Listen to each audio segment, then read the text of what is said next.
Hey guys, welcome back to my channel. I know it's been a bit since you've seen this particular background, but I'm home for Thanksgiving break, and I thought since the year is coming to a close, I would make a quick video about all of the books, my lowest rated books this year. So I've read a total of 75 books so far, and that number could grow by the day. My hair is just not cooperating today. That's so fun. And so far out of those 75, I've only rated 13 3 stars or lower. So for me, a 3-star book is a book that's just forgettable. Like, it was just kind of in the middle. I usually give it a 3.5 if there's like some aspects of it that I really loved. A 2-star book is a book that I hated the majority of it, but there was like one element that I liked. And then 1/2 a star, 1.5, somewhere in that range, is a book that I just like did not enjoy, will never enjoy, don't recommend to anyone. So there are 13 books that I rated 3 stars or lower, and I'm going to be going through them today. Okay, the first category is physical books / books that I still own. I haven't unhauled them yet. There are some on this list that I have unhauled, but 6 of them I still own, and then the other 7 I either unhauled or I read digitally or through audiobook. So these are in no particular order, I'm just going off of the stack. But first we have Meet Me at the Lake by Carly Fortune. I started out giving this a 3.5, but just the more I thought about it, the more I was like, this book is kind of forgettable. And I annotated it, so I'm probably gonna leave it in a free library that we have on campus because I can't really give it away because no one's gonna want like an annotated book. But this one I gave 3 stars for many reasons. I think the tropes in this book, I liked these tropes, just not in this particular book. Like, it was a dual timeline romance, but they met one day 10 years ago, fell in love in 24 hours, and that just seems really unrealistic to me. I wasn't a huge fan of like the dialogue either, and I didn't like how they both had partners when they met and they were speaking to each other in a romantic way. Like, that was rather off-putting. I didn't really like that. And yeah, I just wasn't a huge fan of like the dialogue or anything, but it wasn't like bad enough that I would give it like a 2 stars or a 1 star. It was just kind of and that's how I often feel about 3-star books. This next one makes me so sad, and that is Looking for Alaska by John Green. I gave this a 2.75 stars, so like almost a 3. I just was so confused this entire book. I had no idea what direction the plot was supposed to be going in, and I didn't know what genre this book was. I wasn't a huge fan of the characters, and I was really sad because a friend recommended this book to me and she loves this book and she really wanted me to check it out and read it, but I just was not a fan, and it makes me really sad. But this is another one that's gonna go in the little free library because I also annotated it. Then we have The Picture of Dorian Gray. Another one that I'm so sad, like so sad to have rated so low, because classics are a hit or miss for me. I either really love them and I'm like obsessed with them, or I'm not a fan. This one, I was so bored the entire book. And every character I just really disliked. Like, I did not like any of them, but I gave it a 2 stars because the writing is excellent. Oscar Wilde really knows how to write and how to tell a story. His language was beautiful. There was a lot of quotes where I was like, these are beautiful quotes, but the story itself, I was genuinely so bored. And all the times that the men were just talking, I was like, I hate these men. I don't care about what they have to say. So yeah, I was not a fan of this book, which makes me really sad because one of my favorite YouTubers, The Clockwork Reader, loves this book. And I know she has so much praise for it, and I just was not a fan. Was not for me. Okay, next we have A Caribbean Mystery. This is actually the lowest rated I've given to an Agatha Christie book. I know I mentioned in my Everything I Read This Semester that a 3.5 was the lowest I've rated, but I forgot about this book. This one I gave, I think this is like a 3.25, but it might be a solid like 3. I was just not a fan of Miss Marple. Miss Marple is Agatha Christie's other detective other than Poirot. I was not a fan of her. I really did not like her methods. I didn't really like her character. And this story just felt boring. I don't remember anything about it, and that's really sad because normally Agatha Christie's I can remember info drop of a hat because I love them so much. This one, did not really know anything about it, don't remember anything about it. My mom also read this one and was also not a fan. So I'm trying to decide if I should unhaul this or maybe I'll give it a second chance and see if I like it better, but was not a fan of this one.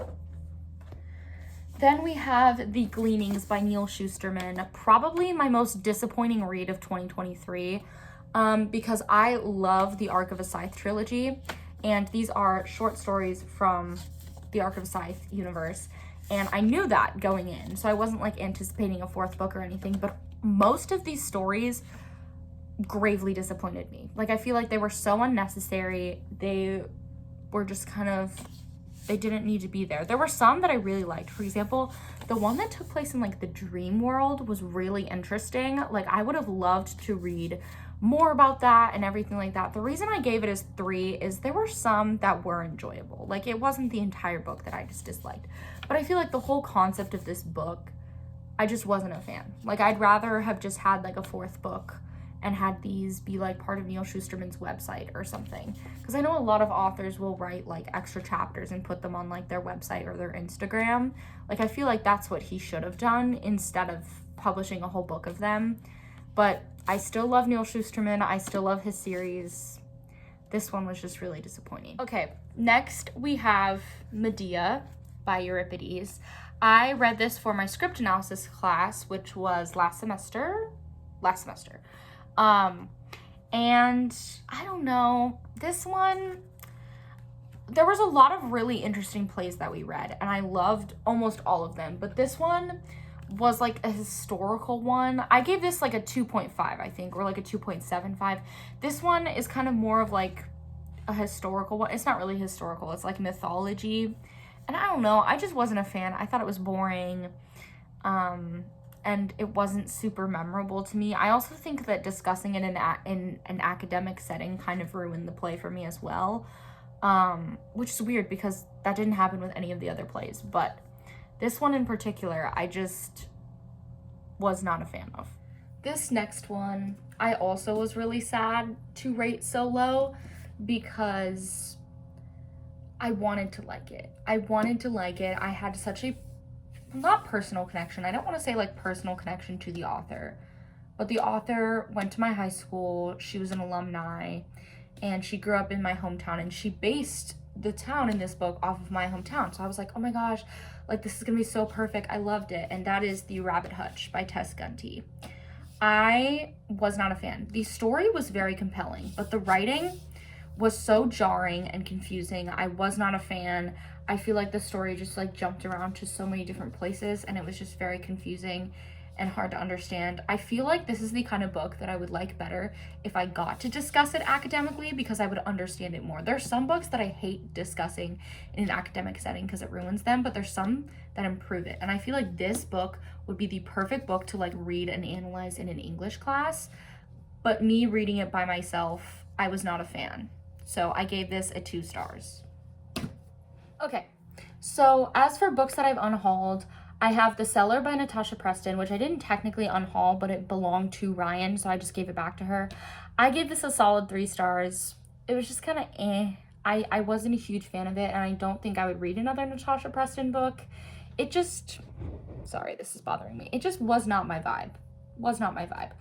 And then we have Influence by Sarah Shepard, and there's another author, I think, but I'll put it on the screen. I can't remember. And that's how I just feel about this book all the time. I gave this a 1.5 stars. It's supposed to be a mystery, but it took so long to get to the actual mystery that I was not invested anymore. They spent way too long on the side plot. They also tried to add a romance side plot that was very underdeveloped, and I just was not a fan. It was just average. Like, I've read so many better murder mystery books. And then the last one is All the Bright Places, which, let me just pause and rant about this book because this is my worst rated book of the year. It got half a star on Goodreads. All the Bright Places by Jennifer Niven. Now, this is nothing against the author. I'm sure she is a lovely woman, and she has another book out as well that I do want to read because I don't want to judge her based off of this one book. But the way that mental illness is portrayed in this book is so sad to me. Like, it romanticizes mental illness, and that rubbed me the complete wrong way. The way that the male characters talk about women rubbed me the wrong way. The way that a lot of the characters are like stereotyped rubbed me the wrong way. Like, there were so many things that I was like, ooh, ooh, ooh. Not only that, but the story was extremely predictable. Like, the ending is supposed to be this like really bad, like sad ending, and everyone says the ending like absolutely destroyed them. I predicted the ending by the end of the first chapter. I was like, I know exactly how this book is going to end, and it's not going to be sad, and I'm not going to cry, and I'm not going to enjoy it at all.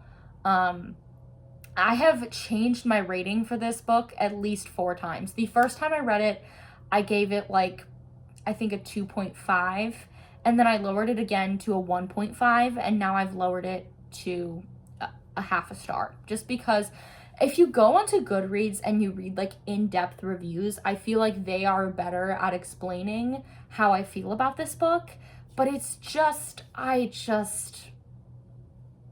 was not a fan. I immediately unhauled it. I brought it to a garage sale that my mom was having, and someone bought it, and I almost was like, please don't read this book, but someone bought it. So good for them, but I absolutely despised this book. Yeah, don't read it. I would never recommend it to anyone. Okay, next we have Icebreaker by Hannah Grace, which I've talked about this before on my channel. I feel like there's so many reasons why I wasn't a fan of this, and I think I read it when I wasn't used to reading smut. So I think if I reread it, I would rank it differently. Right now it's at like a 1.75, so almost 2 stars. And I've read other books that are a little bit smutty, not as intensely as smutty as Icebreaker is. That was like the biggest turnoff for me, it was so smutty. Like, it was intense how much smut was in that book. Another thing too, I felt it was too long. I feel like if a romance exceeds like 360 to 370 pages, it's too long. Like, it should not be that long. It really shouldn't. And this book was entirely too long, and I feel like so many of the chapters were just like filler, them going to parties. Like, the plot of the book is described as he has to become her skating partner after he like messes up the rink. He doesn't become her skating partner until at least like 60 to 70% of the way into the book. Like, also, just almost every single character was awful. There was maybe like 3 characters that I liked in that book. I really was not a fan, but I feel like I need to reread it going in with a new mind and see if I like it better, but I still don't think I would rate it like a perfect 5 or anything like that, just because a lot of the characters really ticked me off, and it was too long and there was too much filler. But I think the smut part would definitely like raise my rating a little bit, because I feel like I rated it a little harshly, because I'm just not the biggest fan of smut, especially a lot of it. So I feel like that really affected my rating of it. But yeah, was not a fan of that book. Okay. Next up, we have The Guest List by Lucy Foley. I'm currently listening to this on audiobook, and the only reason I'm including it on this list is because I am this close to DNFing it. Like, I'm probably at the 40% mark, and the plot hasn't picked up. Right now, it's just a lot of exposition and a lot of like character introduction, and I feel like at this point in the book, it shouldn't be that, which is kind of frustrating. And also, I'm just not really a fan. Like, it's just not hitting very hard for me. So I'm really close to DNFing it. Right now, my rating is probably somewhere between 2.5 and 3. But again, I'm giving it the benefit of the doubt. So like, if I finish listening to it, check my book Instagram and see my final rating for it, because we'll see if I end up hating it. But as of right now, I'm not a huge fan, and I'm not super invested. So that's why I'm putting it on this list, because it could be a potential low-rated book. Okay. And the last book I'm going to talk about is Hell Followed With Us by Andrew Joseph White. I read this digitally, so I read it on Libby. And this was a book club pick, so my friend Piper picked this book. And I had really high hopes going in because it was like a fantasy, and I was like, this sounds really interesting. But the world building was so confusing, and that's what gets me for like every non-Leigh Bardugo fantasy book that I've read, is the world building is always confusing to me. And it's so frustrating because like I want to get into fantasy and I want to read more fantasy books, but I can't understand the world, and when I can't understand the world, I like don't understand what I'm reading, and that really frustrates me. And this was one of those books. I ended up giving it 3 stars because I really did like the plot and I thought the idea of it was really cool. I was just so confused as to what was going on. Like I wasn't really sure where things were headed, and I wasn't really sure what was actually happening, like what creatures were and things like that. And I wish there was more clarity on it, but we never really got an explanation. But that being said, I think that the storyline was really good and the characters were also very good. I would still recommend it to people. I just think it was a struggle for me to understand it, and that's why I ended up rating it lower. But that's another book that I think would be really interesting to like analyze with an English class. Because there's a lot of like religious imagery and like religious metaphors that I think are really interesting. And I would love to talk about those more with someone. So those are all of the books that I rated 3 stars or lower in 2023. Thank you guys so much for watching. Comment down below your worst rated book of the year. I'd love to hear it. Don't worry, there is a positive spin on this. In December, I will be filming a best books of the year, aka every single book that I rated 5 stars, which is an ever-growing list. So it's going to be a very long video. So be prepared for that. I'm also going to be starting Vlogmas, so the next vlog that you're going to see after this is Vlogmas, and I'm going to be vlogging all 25 days of Christmas, which I'm so excited for, and I know you guys are excited as well. So yeah, make sure you subscribe so you don't miss that. Give this video a thumbs up, and check out my social medias in the description box below. I have a specific book Instagram where I talk about books, and a Goodreads, and a TikTok, and fun things like that. So make sure you go check those out, and I will see you guys in my next video. Bye!